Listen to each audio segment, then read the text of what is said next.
All right, ladies and gentlemen, MrSotko here. Welcome back to the channel. Got a whole bunch of good crypto news stuff for you today, and the first thing I want to talk about is that Ethereum block production is back on track after the Constantinople upgrade, and this one is kind of for all you Ethereum miners out there. The Ethereum network immediately picked up on block production after February 28th, and people have noticed that the blocks are coming a lot faster and that it's actually more profitable now, or at least as profitable as it was, regardless of the blocks being from a reward of 3 Ethereum to 2 Ethereum.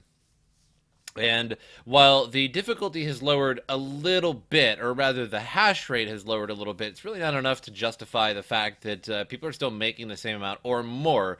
But independent actors also note a drop in block time to around 13 seconds from the usual 22 seconds or so.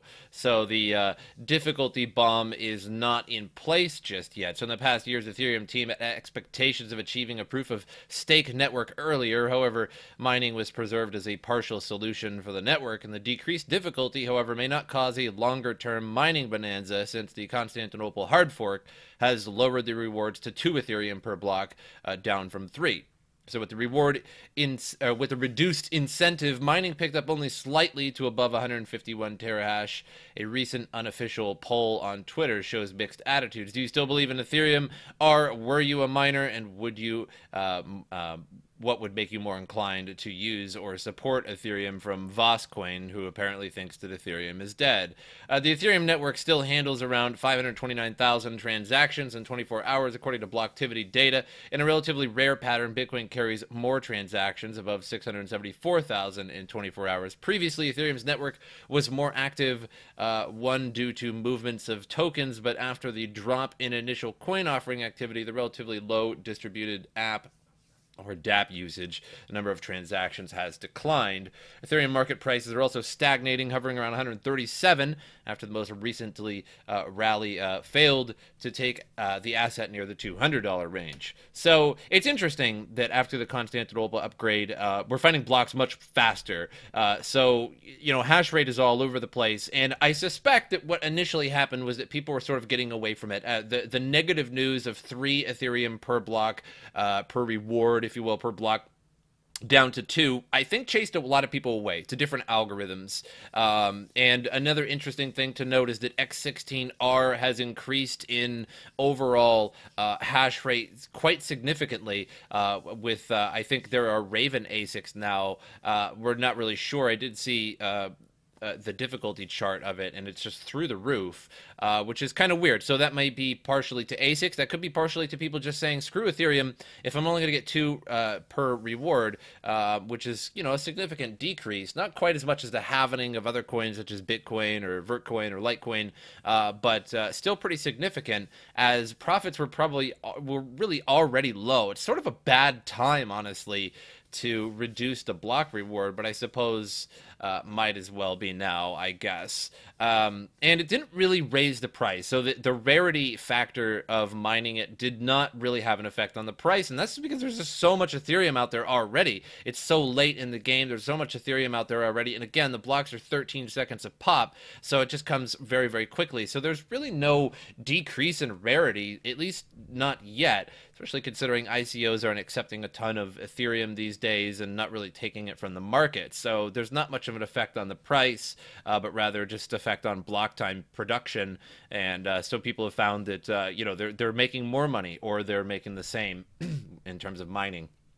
So another coin I wanted to talk about here is Alibaba coin, ABBC. It shoots up by over 70% in the last week's 100% rise. So in case you guys missed Alibaba coin, it's just gone through the roof. We can take a look at it real quick. It might still be on the high end here. We can just take a look and a search here just as a reference here real quick.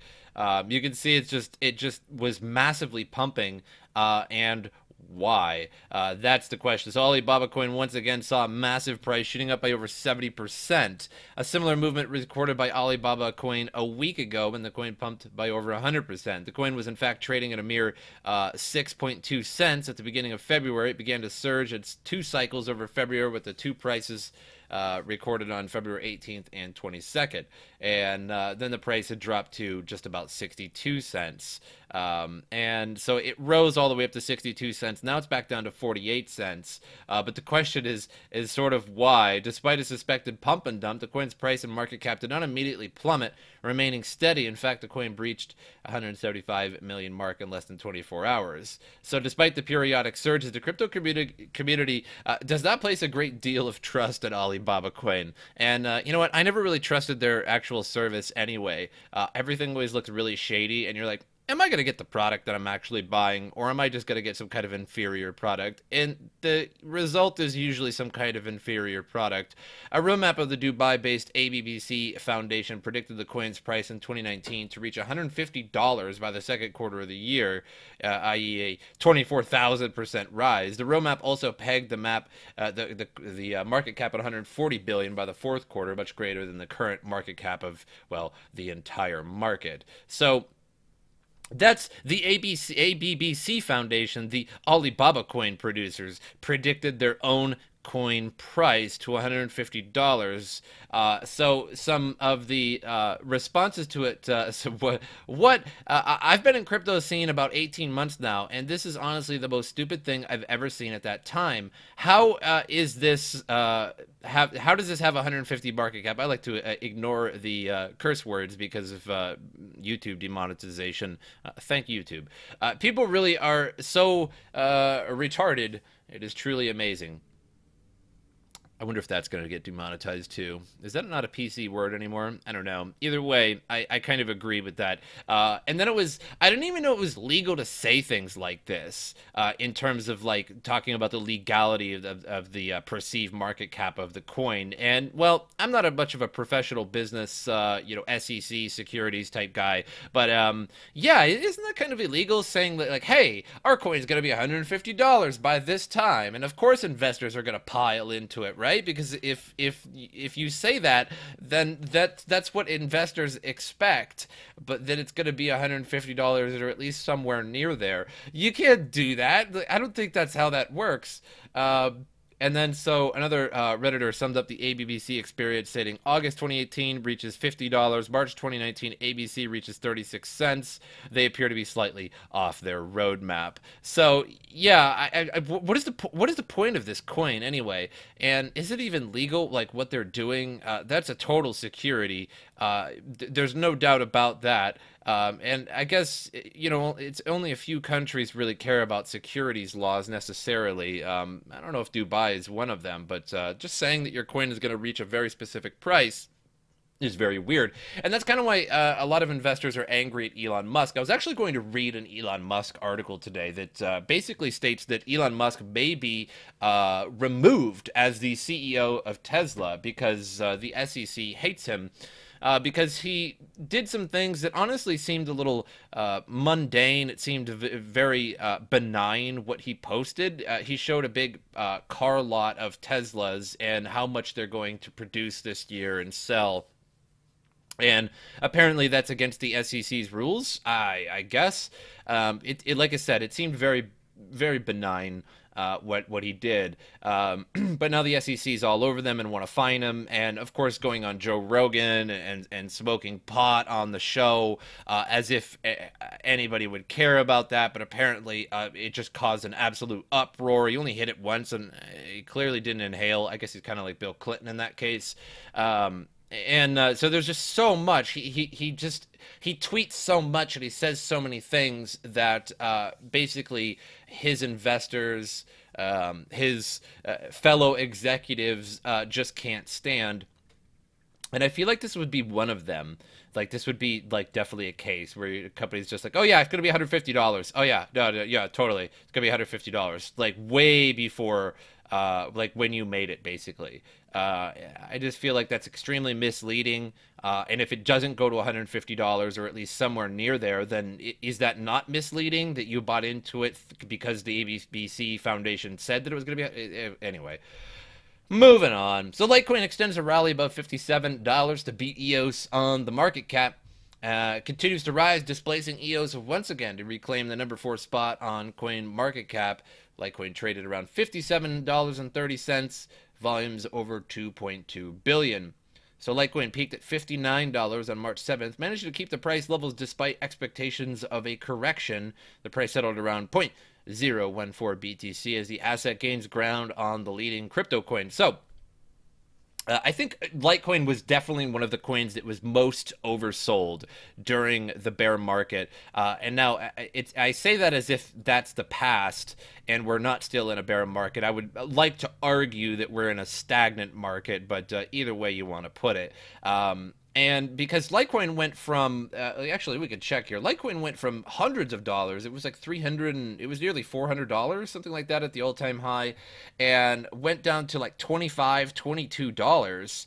And that I feel like that was one of the biggest drops. I feel like Litecoin was heavily oversold in that sense. And so I think it's sort of spiking back upwards a little bit, a little faster than some other coins, as Litecoin was gaining very quickly. So the current rally rekindled expectations that Litecoin may return to triple-digit prices, with Bitcoin stagnating. Some top altcoins are benefiting. Litecoin has more than doubled its value in the past quarter from the lows in December. So not only did Litecoin flip EOS, its market cap is bigger than Bitcoin Cash and BSV combined, but not by much. It's basically the exact same amount as BSV and Bitcoin Cash, but either way, still good. So mining is way up on it, and, you know, this means that Litecoin is relatively secure, and a 51% attack on the network is improbable. I always thought it was pretty much improbable on Litecoin anyway, as it has one of the, you know, one of the higher hash rates of all the coins, and especially considering it's incredibly old. Honestly, one of the first coins, not quite the first, but certainly the second best coin to come out in the market, as some of the very first coins like Purecoin and what's the one with the you know, that you would make a website with and a domain name register. I think that was the very second coin ever to come out. But either way, Litecoin doing pretty well. So moving on to arrogant Bitcoin fans are absolutely clueless, rants another crypto hating Nouriel Roubini. Roubini? I don't know. Again, I got nothing. So another old man hating on Bitcoin. How surprising. Bitcoin is an exponential parabolic bubble, and Bitcoin investors are arrogant, ignorant, clueless, zealot fanatics. It's the opinion of the avowed crypto hater Nouriel Roubini, an economics professor at New York University. Yeah, makes sense, as you've had your whole career with fake fiat money, and of course, with your whole career as fake fiat money, that makes sense. Yeah, it really does. So Roubini says he doesn't understand how Bitcoin enthusiasts could be so clueless, gullible, because it's obvious to him that the entire industry is a massive scam. Now, I'm going to agree to somewhat in that a lot of the industry is a scam. A lot of it is just like, hey, let's make a coin and, you know, make an ICO, and then we'll just take all the money and we won't produce anything. Hey, let's make a coin and we'll start mining it. We'll pre-mine it. We'll pre-mine like 50% of it. Everybody will start mining it. When it goes up in price, it gets on an exchange. We'll sell it, and then we're out. We're not going to further develop it. BitConnect. Honestly, some of these cloud mining schemes, as you know, you give them $1,000, you get paid, you get paid, you get paid, and then as soon as the price of Bitcoin goes down, you get nothing. You get nothing. You don't get paid. They keep your money, and they keep your Bitcoin that they were mining to begin with. So you know, you could argue that that's kind of a scam. That's one of the best business practices I've seen in a while. But Bitcoin, absolutely not. It's not the case. Somebody or some group created it, and sure, they pre-mined it. Well, didn't pre-mine it, but they mined it at first, and those have never been touched since. And I'm not sure if they're ever going to be touched. If they haven't been in 10 years, are they going to be in the future? It's questionable if Satoshi even has his keys, or if Satoshi is deceased and can't access those keys because, well, you know, reasons. But I engage on Twitter and also have attended many of these crypto or blockchain conferences. I met some of these individuals that I've ever seen in my life. People who on one side are so arrogant in their views, who are total zealots and fanatics about this new asset class. That kind of sounds like you in terms of the fiat money. Isn't that ironic how you know, one side or the other, right? You're either a zealot for your fiat, made up fiat money where they took you because it used to be commodity money where you could take your gold and your silver and get it with your commodity money. But then the U.S. government was like, hey, you know what's kind of crazy and weird? We actually have produced way more commodity money than we actually have silver and gold. We better get rid of this standard real quick. Because imagine if all of New York City all decided all in one day. They were like, hey, I want all my gold and silver. So they go to the banks. The banks clearly don't have that much silver for 5+ million people or whatever the population is. And then they'd have to bring it from somewhere else. Those people would riot. They would want theirs, and it would cause a total collapse, basically, because everybody would want their silver and gold back in a time of crisis. And the government was like, hey, we can't keep this scam going up anymore, so let's make a scam that can't be unscammed, right? A fiat currency scam. So quite the zealot you are on that, too. Interesting. Well, at the same time, completely and totally ignorant of basic economics, finance, money, banking, central banking, and monetary policy. Yeah, most people probably don't. But either way, they want to reinvent everything about money, but most of them are absolutely, totally clueless. The ratio between arrogant and ignorant is astounding. I've never seen such a gap in my life. Well, I don't think it's about reinventing money, but it's about repurposing money and also just having your own money, having something that is a store of value, that you can transfer that store of value and, you know, away from the government system. Because what makes the government's money more viable? Well, really just that you can pay your taxes. That's it. Just because they say it is. And if the people say that Bitcoin is worth money because we took your fiat money and put it on an exchange and then bought it and gave that fiat money to somebody else, well, that holds a store of value now. But either way, this article has some. It's just like Noriel's a troll, and it's like the old, I think, the South Park movie. And it was kind of interesting, although it was a little cheesy, but it was interesting. So yet another one, and I just kind of wanted to comment on that, on some of his comments, that, you know, of course there's a lot of zealots in crypto. There's a lot of naive people that will just sort of buy into whatever they see. There are a lot of scams, but there's a lot of scams in the real world too. I mean, you get scams in your email all the time. There's pyramid scams, there's Ponzi scams, there's scams all over the place. It doesn't matter what kind of money you are using. There's always going to be some kind of scam somewhere, and it's about investing into the right things in cryptocurrency. It's about investing into the right blockchain startups, etc. It's just technology, in the same way that you could say, well, the internet is a scam, because who's going to use this? Who wants to go on the internet, right? When I have a TV in a dictionary, right? You know, in an encyclopedia. But you know, it turned out that you know, the dot-com bubble was a big bubble. They were all overvalued, but the dot-com bubble produced a lot of functional websites today that are some of the biggest companies in the world. So either way, right? Think about it. So another final article here.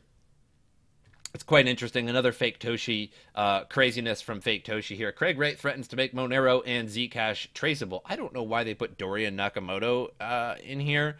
It has like nothing to do with it, but either way. And they should stop using this picture of Craig Wright, because that makes him look way too cool. This picture makes fake Toshi look way, way too cool.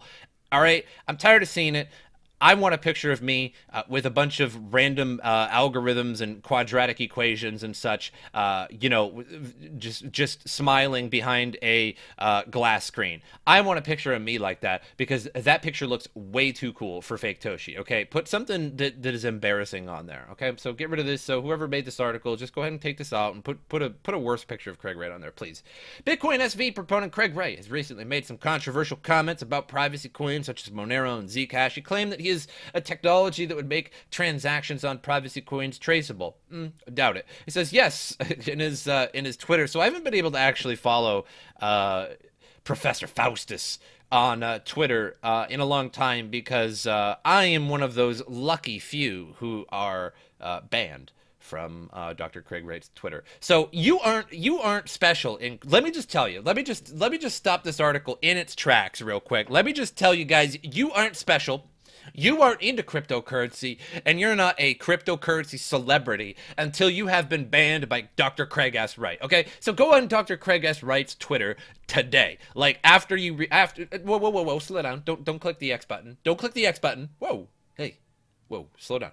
after this video, and after you've watched every single ad in this video, like 3 times in a row, should I keep that one in there? Yeah, okay, we're going to keep that in there.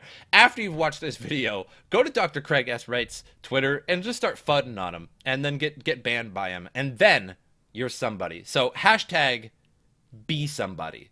So, it says, yes, I can make Zcash and Monero completely traceable.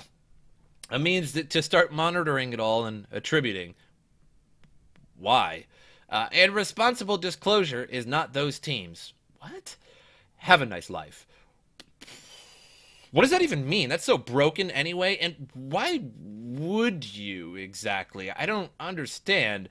I suppose if you could make them traceable, maybe you should tell the developers, like, hey, this is how I figured out how to make these entirely traceable. And then they could go, oh, whoa, okay, I didn't realize we had that kind of exploit. We will fix that, right? Right? Or why would you just? I don't get it. Anyway, so he says. So Riccardo Spagni, the creator of the lead developer, the creator of Monero, says, all talk, no action this morning. Is just a snake oil salesman in a cheap, ill-fitting suit wearing a gaudy watch that he thinks looks expensive because the store clerk told him as much, bragging about money. He doesn't have skills, and he can't demonstrate. It's just sad and pathetic. So Monero and Zcash are amongst the most popular privacy-focused cryptos. Monero boosts transaction privacy using ring signatures, confidential transactions, and stealth addresses. These features ensure that no information is made public aside those needed to approve transactions. Zcash, meanwhile, uses the zero-knowledge proofs, which allows it to hide transaction details and conceal the identity of the parties involved. Wright claimed that he has what it takes to make Zcash and Monero completely traceable, a way to start monitoring transactions. He added that he would not support the use of privacy coins, claiming they're mostly used by criminals. Instead, he would focus on helping the feds to stop those transactions. Why? It's, you know, Craig S. Wright is the kind of person that, like, the bell rings at the end of 8th period of school, right? And the bell rings and everybody gets up, and then that one kid is like, hey, teacher, you forgot to give us homework today. And they're like, oh, yeah, that's what I forgot. And everybody has to sit back down real quick and be handed out the paper of homework for the day, right? And then you hate that person. Why would you help the feds to stop those? Like, why? Like, like, there's no way. Okay, there's no way at this point that fake Toshi is Satoshi Nakamoto. I don't know what his scam is or what his involvement with crypto is, but he was definitely not Satoshi Nakamoto. Like, I know everybody's going to be like, duh, and, like, I already knew that, but, like, right, anyway, because why would you help the feds, the people that run the institutions, essentially, if you were Satoshi that had such disdain and hatred for the banking and institutions and governments and such, and that's why you made Bitcoin? Just, man, he doesn't know how to play the role, that's for sure. So the statement made by Wright were met with sharp criticism by Riccardo Spagni, the head developer of Monero. In his reply, he criticized Wright, calling him a salesman that has no technical knowledge to make Monero's transactions traceable. So Craig writes, Satoshi claims still unproven. So Craig is famous in the cryptoverse for claims on he being Satoshi Nakamoto, the creator of Bitcoin. On multiple occasions, Wright has stated that he is the creator, even though he hasn't provided the private keys to prove it. So recently, he threatened to end the Crypto Traders show hosted by Rand Nooner on CNBC if the issue of his Satoshi claims is brought up again. He stated that he doesn't owe it to anyone to tell him if he's Satoshi. No, you don't. I could do that, but I don't wanna, right? That's just like, I'm Satoshi, but I could prove it. I mean, like, hey, I'm Satoshi Nakamoto. Did anybody know that MrSotko is Satoshi Nakamoto? I could prove it, and I can. I don't really want to, and just I don't have to. I don't have to prove anything. I don't have to prove anything to you guys. I don't have to move my private keys or anything, or move the original Satoshi wallets to prove it to anybody. I'm Satoshi Nakamoto, but I don't have to prove it to nobody. Craig Wright has maintained his stance that Bitcoin SV is the only true cryptocurrency. Oh, gotta keep a straight face. Let me try to read that one more time. Hold on. Craig Wright has maintained his stance that Bitcoin SV is the only true cryptocurrency. Oh, it's so hard. As he considers the others to be fake who are banking on decentralization following recent development. It's just banking on decentralization. Screw your decentralization. What decentralization? What's the point of that? I'm Satoshi Nakamoto and I wanted decentralization first, and then I'm like, this fake decentralization. Following recent developments, it is evident that Wright still claims to be Satoshi, but he doesn't want to talk about it no more. At the moment, Wright is dedicated to the growth of Bitcoin SV as he considers it to be the true Bitcoin. It's so hard. I'm sorry, guys. He had previously warned traders and investors that all their cryptocurrencies are pure scams and expect them to experience a massive drop in value over the coming year. Let's hold you to that, Dr. Craig Wright. Let's hold you to that one. Anyway, moving on. I gotta get out of there. $131 billion market cap. Still trading sideways. We had a little dip a little bit ago, and we went up to about 3,900, close to 4,000 Bitcoin, and now, once again, we're dipping again. So the entire market virtually all red, except for a few randoms here and there. We're back right to it. Engine Coin at 115% increase.